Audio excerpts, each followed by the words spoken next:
Quand je revois mon parcours entrepreneurial, je me rends compte de plusieurs mêmes choses qui ont bien failli causer ma perte à maintes reprises, mais surtout qui ont empiré les problèmes dans lesquels je me trouvais déjà. Si j'avais pris conscience de ces schémas plus tôt, je pense que j'aurais vécu et j'aurais mieux résolu certaines situations. Alors pour que vous ayez plus de chance que moi, dans cette vidéo, je veux vous partager 5 choses qui, selon moi, peuvent réellement causer votre perte en entrepreneuriat et ce que je fais actuellement pour lutter contre. Salut, c'est Josiane, je suis entrepreneur, j'ai créé Iwalewa, la marque de cosmétiques Made in Africa.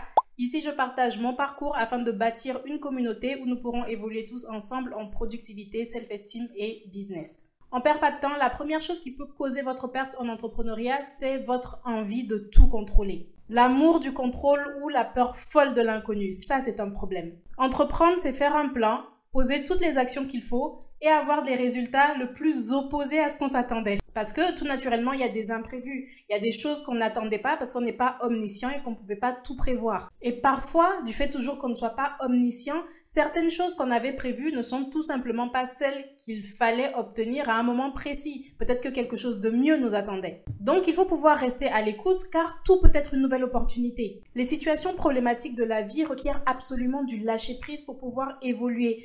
Plus vous allez émettre de la résistance, plus ça va empirer. C'est comme essayer de faire rentrer un objet dans une boîte qui n'a pas du tout la forme adaptée. Au bout d'un moment, vous allez juste tout casser. Ça, en plus d'avoir perdu tout votre temps et toute votre énergie dans quelque chose qui n'en valait absolument pas la peine parce que de toute façon, vous n'avez aucun pouvoir dessus. Ce que je fais désormais pour m'exercer au lâcher-prise, c'est que quand il y a une situation qui survient, je me pose et je me demande, ok, est-ce qu'il y a une action que je peux poser qui va changer le résultat? Si oui, laquelle? Je réfléchis et je trouve. Ou alors, si dans ma réflexion moi-même je n'ai pas trouvé, à qui est-ce que je peux demander conseil? Qui peut me dire quoi faire? Si après avoir réfléchi et après avoir consulté d'autres personnes expertes sur le sujet, on me dit non mais il n'y a vraiment rien que tu puisses faire, là il faut juste attendre, quelque chose comme ça, ok, je lâche prise et je vais me concentrer sur autre chose. Donc, plus que la capacité de contrôle, selon moi, une qualité nécessaire à l'entrepreneur, c'est l'adaptabilité. Quand une situation, un obstacle arrive, ok, comment est-ce que je peux atteindre mon objectif malgré ça? Comment est-ce que je peux changer mes plans? Peut-être que c'est que ça va prendre plus de temps que prévu ou alors peut-être que je dois contourner le problème d'une certaine façon. Mais au moins trouver des alternatives plutôt que d'essayer de combattre coûte que coûte quelque chose qui ne va pas changer par nos seules actions parce que ça ne dépend pas de nous. Seconde chose qui peut causer votre perte en entrepreneuriat, votre manque de réactivité. Il y a une certaine capacité de réaction qui vient avec le fait d'être entrepreneur. Quand on est entrepreneur, on est réactif et on est à l'aise avec la prise de risque. Ou alors on n'est pas à l'aise avec la prise de risque, mais on fait ce qu'il y a à faire quand même. Ou on apprend à faire ce qu'il y a à faire quand même, malgré nos doutes, malgré nos peurs. Si vous avez un problème sur lequel vous avez un certain pouvoir de résolution, si vous tardez à agir, vous lui laissez l'opportunité d'empirer. D'empirer dans la vraie vie, mais surtout d'empirer dans votre tête. Plus vous allez laisser traîner les choses, plus ça va vous angoisser, plus vous allez voir le problème beaucoup plus gros qu'il ne l'est en réalité et ça va vous occuper de l'espace dans votre esprit. Si ça vous prend trop de place dans votre esprit, ça va vous empêcher d'être efficace sur les autres tâches que vous avez à réaliser. Et c'est comme ça que, de fil en aiguille, tout le projet est en retard. Il faut être capable de trouver des solutions rapidement et de faire face aux nouvelles situations qui se présentent. Moi, ce que je fais dans ces cas-là, c'est carrément tout bêtement sortir mon carnet et réellement écrire toutes les alternatives que j'ai, toutes les options qui se présentent à moi. Et le fait d'écrire plutôt que de laisser toutes les idées que vous avez dans votre tête, ça va aussi vous permettre de libérer votre cerveau, de le décharger et d'être moins angoissé parce que votre cerveau, il n'est pas fait pour stocker tout un tas d'idées. Vous aurez l'esprit libéré, moins embrouillé. Se libérer l'esprit, c'est vraiment sous-côté, mais selon moi, c'est la vie. Et je pense aussi que c'est à cause de ce manque de réactivité-là qu'il y a beaucoup de personnes qui ont du mal à se sortir psychologiquement de la négativité. Parce que quand il y a une situation qui survient, ils vont prendre 3 jours à déprimer, 3 jours à être en colère, 3 jours à se demander pourquoi ça m'est arrivé à moi. Et plus, encore une fois, vous allez passer du temps à émettre de la résistance, à être en colère, et plus vous serez angoissé, et moins vous aurez la force et le courage de vraiment poser une action. Vous avez le droit de prendre du recul, vous avez le droit d'être affecté par ce qui vous arrive, d'être triste pendant un temps, mais mettez pas 100 ans non plus. Plutôt que de perdre du temps à ressasser de la négativité, sortez vos carnets, refaites des plans, ne soyez pas trop défaitiste au moindre problème qui survient.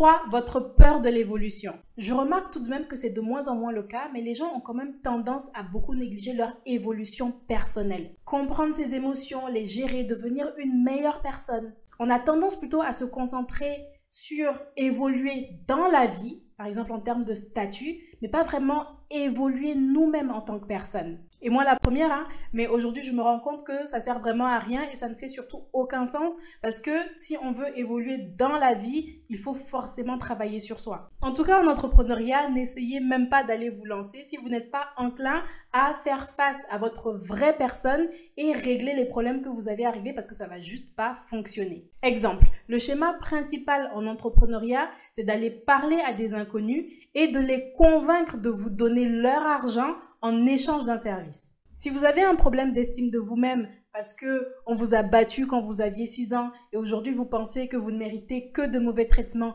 juste expliquez-moi comment est-ce que vous allez arriver à valoriser votre offre que vous avez créée auprès de gens qui ne vous connaissent même pas, comment vous allez arriver à la vendre et faire croître votre entreprise. Ne créez pas votre entreprise si vous n'avez pas envie de vous regarder dans un miroir. Et ça aussi, je trouve que c'est un truc hyper sous-coté en entrepreneuriat. Même moi, avant de me lancer là-dedans, je ne le savais pas. À l'époque, on nous parlait de techniques de vente, de hack marketing à adopter, mais ça va vite devenir le cadet de vos soucis. Ces choses-là sont très importantes, évidemment, mais je vous promets que ça fait pas tout.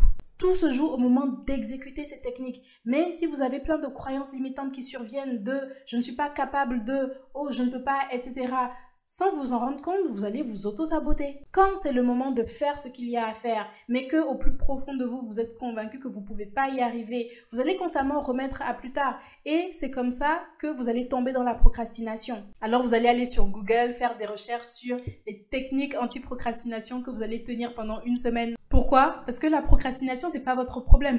La procrastination, c'est une conséquence de tout ce qui fonctionne pas dans votre tête. Et tant que vous n'êtes pas prêt à entreprendre le plus gros travail sur vous-même, c'est bon, vous pouvez aller vous coucher, quoi.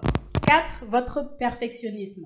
Le fait de préférer avoir toutes les informations en sa possession pour pouvoir avancer, d'attendre que vous ayez tout bien compris avant de poser la moindre action. Vous croyez que les entrepreneurs, ils savent ce qu'ils font? On sait rien du tout, on pose des actions et 3 mois plus tard, on se rend compte que ça n'avait aucun sens. Mais comment on le sait ça? Justement parce que les résultats qui découlent des actions qu'on a posées ne sont pas ceux escomptés, mais ils nous disent comment est-ce qu'il faut faire la prochaine fois. Un bon exemple de ça, ce sont les personnes qui tardent à se lancer sur les réseaux sociaux parce qu'ils n'ont pas encore le bon matériel, ils n'ont pas encore les bonnes idées, la bonne façon de faire. Je vais vous dire une chose, la plupart de mes vidéos YouTube, je peux pas me les voir parce qu'elles sont pas si bien que je le voudrais. Il y en a même que je trouve complètement nulles.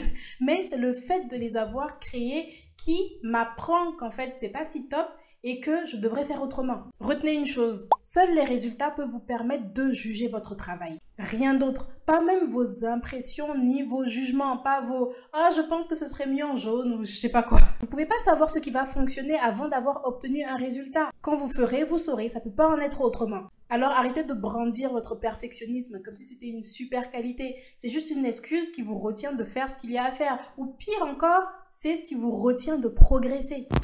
5. Votre peur de l'échec. Alors là, on en parle ou pas? La dernière fois, j'ai lu que la majorité des entreprises qu'avait créé Donald Trump avaient complètement échoué, genre dépôt de bilan et tout. Pourtant, quoi qu'on pense de lui, c'est un entrepreneur à succès. Et c'est comme ça, quand on voit le parcours de ce type de personnalité, on a l'impression qu'ils sont tout parfaits, qu'ils ont lancé leur première entreprise et voilà, ils ont gagné le jackpot. Mais en fait, pas du tout. La plupart des grandes entreprises qu'on voit, c'était pas la première initiative de l'entrepreneur qui est derrière. Selon moi, quand on est entrepreneur ou même dans la vie de façon générale, il faut accepter l'échec comme phénomène naturel. C'est comme la pluie.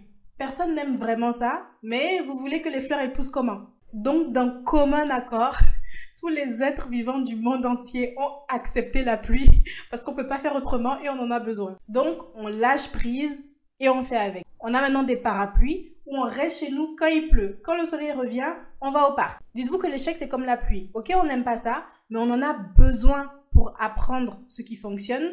Donc, voilà, de temps en temps, ça survient et il faut faire avec. Avant que vous ne commenciez à prendre peur, sachez que vous n'avez pas besoin de complètement éradiquer, d'être complètement irréprochable sur toutes les choses qu'on a citées dans cette vidéo pour pouvoir lancer ou développer votre entreprise. Je connais tous ces points parce que je les ai moi-même vécus et je continue d'en vivre certains. Le but n'est pas, encore une fois, d'être parfait, mais juste d'être enclin à travailler dessus en continu. Et c'est comme ça que je clôture cette vidéo. J'ai sorti mon petit micro parce que la dernière fois, on m'a reproché le son dans mes vidéos. Donc dites-moi dans les commentaires si c'est mieux comme ça ou pas du tout. J'étais pas très chaude au départ pour l'utiliser parce que ça n'allait pas avec le setup. D'habitude, je n'ai pas de table devant moi, donc je voyais pas comment vraiment le mettre en place. Et surtout, en termes de qualité sonore, bon là, je sais pas, je vous laisse me dire dans les commentaires.